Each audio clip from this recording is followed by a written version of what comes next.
Okay, so in this tutorial, we're going to go over how to debug Node.js applications within VS Code.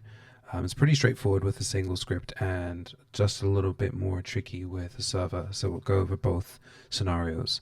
So I'm in the single script directory. You can just create a directory in your computer. It doesn't have to have anything in it. And I'm just going to get started by initializing npm. And I'm not going to care about the name or anything like that. And I'm just going to create a node file or just a JavaScript file. And I'm going to install Axios, which is what we're going to use to talk to an API that we will use for this example. So we have all that installed, and let's just initialize Axios. So we use require Axios, and I'm going to just call a function immediately, an async function that is. And what I want to do is talk to an API. So the API we're going to use is the one from World Bank, which is this. So I'm just going to take that URL and I'm going to use that here. And let's just create a variable called result and do await axios.get and pass in the actual URL. I'm not really concerned about configuration. This is just strictly as an example of how to use this API and debugging specifically. So at this point, if I want to see what comes back from the API, I can just go to the web browser, right? I could just, look through this. Obviously, this isn't formatted, so it doesn't look great, but I have a lot of entries.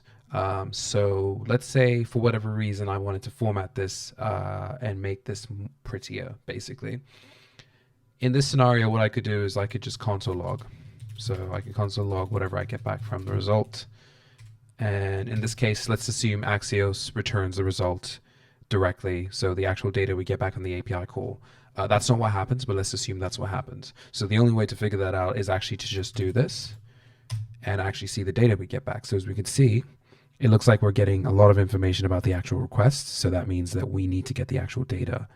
And down here, you can see we actually do get a data, a data array, which is what we're concerned with. So we could do something like result.data, right? And that way we actually get the data that we're concerned with. So essentially what we're getting is what we have here. Now this works in terms of debugging, but the problem is now if I wanted to do some actual iterations over this, so let's say const, let's call it country, or actually let's call it year of result.data. So essentially we're saying, in this case, we get back an array and the first element is an object and the second element is actually what we're concerned with. So in this situation, we're trying to figure out how to structure our data. What we could do is just simply do that result data 1, because we know the first thing that comes back, the second thing, sorry, that comes back is the actual data we're concerned with. And then here, I can just console log whatever is in year. And then now I have my individual objects. So this method of coding is using the console logs. But what if we wanted to do this in a much better way? In a way, well, I would say better in my opinion, but other people might have different opinions, and that's fine. So let's say, for example, I did this. You might have noticed in VS Code there is this little red button that comes up, and when you click it, it does something. But what does it actually do? In VS Code, you have this little section here, and you can actually create a launch.json file. So this is actually how you debug within VS Code. So you have the ability to create a launch.json file, which is what VS Code will use to be able to figure out how to debug your actual code. So in this case, if I create one, you could see I have Node.js as the suggested option.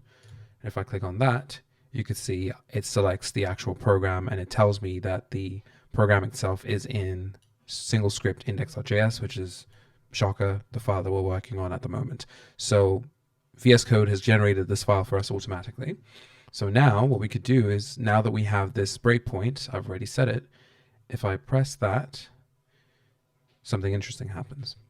Basically, what just happened is VS Code ran my application in debug mode. It did a lot of stuff behind the scenes, but essentially it just ran my application in debug mode. And I have some interesting results here. So on the left-hand side, you can see I have variables. So here you have your year, which is the current year that we're iterating on. And you can see if I hover over that, you can actually see the data within the year. So instead of having to console log everything, you can just stop your application and see what's going on. And you can click through to see what's going on. and what's in each individual field, or key value pair essentially. And instead of console logging, you can just step through like this. So this is called a step through, as you can see, a step over, and then this is a step into. In this case, we're stepping over each function call. At the moment, we have one line in our for loop, so we're going to change that so we can actually see how you would step over your application. So let's add some extra stuff in here. So let's say instead of the console log, let's say, for example, we wanted to check the country code.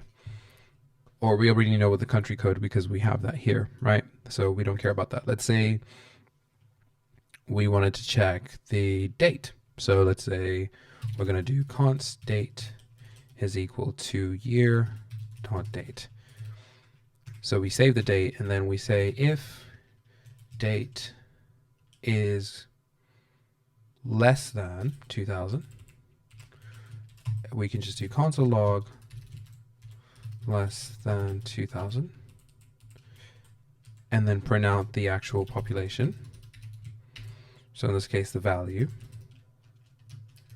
year dot value, and then otherwise want to do the exact same thing but say more than 2000.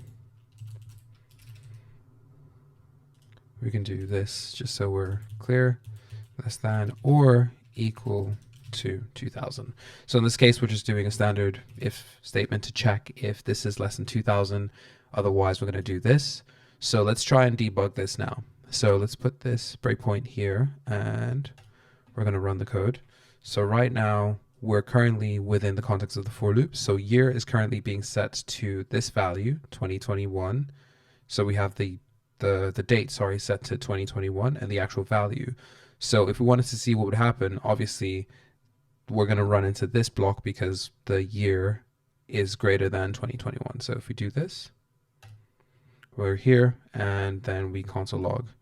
So if we actually check the debug console down here, you could see we're actually getting the output of our application. So it's not in the terminal because we're not running the application from the terminal. We're running it from the debug console because VSCode is running it in debug mode. So this is our output essentially. So this way we can actually step through the application and see what's going on. And let's say, for example, I don't care about all of them. The only situation I care about is when the date is less than or equal to 2000. So if I press the resume button, which resumes execution of the actual application, you can see we had a bunch of things being printed out. But now finally we have a year that's less than 2000. So if we hover over year now, you'll see that that is less than or equal to 2000. So this is our first entry and this is the current value. So if I let that run, you could see now we actually get some data back that's saying less than or equal to 2000.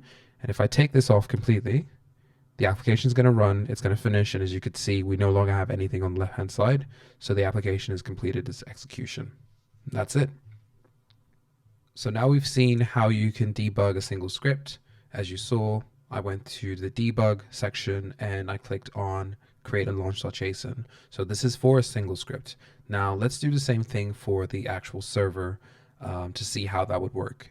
It's a very similar situation, but maybe slightly different to how execution works. So if we go over to the server, at the moment there's nothing in it. So let's just go to the folder and we're going to run npm init-y, and then we're going to install Axios and we're going to install Express.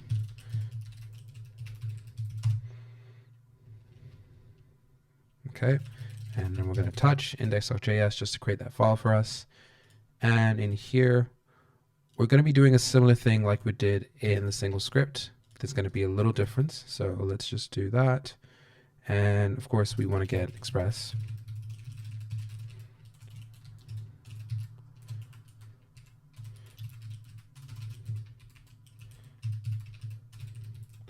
All right, so we've got Express and we want to define a route, and this is just a top level route. We don't really care what the actual path is.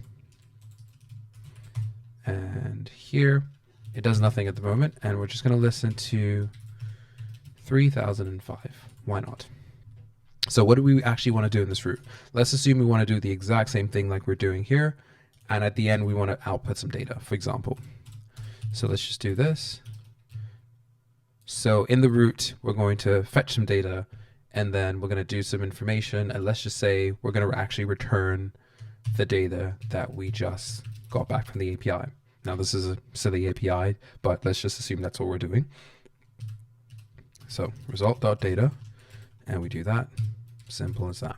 So that's all our server is going to do. So I'm just going to run this up, and I'm going to go to the actual location. So that's localhost 3005. There we go. We get our data back. Nothing new. But let's say we wanted to, like I said here, we're doing some console logs. So let's say instead we actually wanted to return only the data that was less than or equal to 2000. So let's do that. Let's create a filtered results, and it's going to be an empty array. And then we can do filtered results.push, and then we're just going to add a year to it. And then we're just going to return filtered results. So it's going to result in a much smaller JSON that we get back from the server. So if I refresh that, there we go. We get back data going back from 2000 all the way down to 1960. So how would we debug this? It would work a very similar way. We come here, we click that. The difference here is that because we've created a launch.json that's pointing to single script, we need to change that so it's pointing to server. And that's it. So we come back here, we click this, and we let it run. So, I'm still running this at the moment, so let's just stop the server. Don't forget to do that. And I'm going to click here. There we go. So we've launched a debugger, and the server is running. So if I click refresh, there you go. Now we're in the context of the server, so I can actually step through the request that just came through. If I wanted to see what the request actually was, I can see some information from it. If I just hover over that, you can see the method is get because I'm making a get request, the URL, any information about params that were provided, any information about the query, params, anything like that will be provided here. In this case, there is no information, and this is the result. So in this case, I want to send some information, which is why I'm using rest.send. So let's make our API call. So we're going to step over, and you could see in the results section within variables, we actually get our data back, which is here. And then I'm going to do the same thing as we did before, and I'm just going to take off this breakpoint and put it all the way down here. So our for loop has run, and it's filtered out all our data. So if we look at the filtered results over here, you could see we have 41 entries in there, starting with 2000 and ending with 1960. Now, if we wanted to do some more debugging, some fine debugging in here, what we could do is actually down here, you could type filtered results.